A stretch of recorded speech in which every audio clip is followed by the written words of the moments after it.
Hello, Paul Hamilton here for iPad Monthly. Today we're going to have a look at Pic Collage, and we're going to use Pic Collage today to create some different patterns, look at size like big, small, medium, and look at sizes, but mainly look at patterns and maybe even look at some categorizing as well. So if you haven't used Pic Collage before, really great for editing photos and bringing in. There are some things for little ones to be aware of in regard to some advertisements and things that you just need to be aware of as the teacher. But I'm going to jump straight into doing a freestyle pic.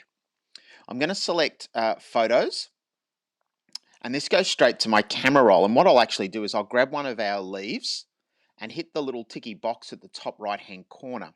Now if I double tap that, I can actually clip it. And you can actually see there that there's different ways of clipping. I'm just going to use my finger to trace around freestyle here. And kids become very good at this. If you've got stylus pens with your iPads, you can use those as well.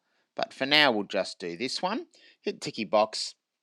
And you can see that you can move them around really, really easy and manipulate them, make them big and small.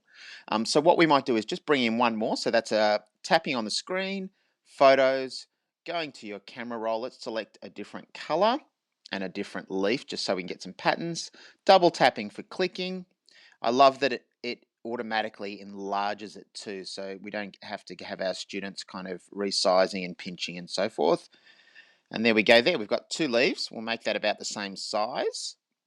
And what we can do is we can actually double tap on those leaves and we can just make some duplicates. So I'm just going to make a couple of those so you can see now I've got three of the same size. And young kids get very good at using Pic Collage, I have found. It's one of those programs that they can really jump into quickly. So what we've got, we can start to create some patterns now. So you might say, okay, kids, let's create some patterns.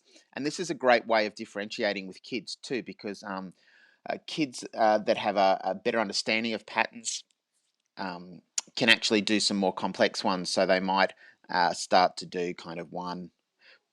Let's duplicate that, move that out of the way, 1, 2. So it's a case of letting students come up with a whole range of different patterns and creations. Remembering this is a great way to foster creativity too, because we can say that there's not one just right answer for this. And that's why I love this sort of, I guess, mathematical thinking, but sequential thinking as well.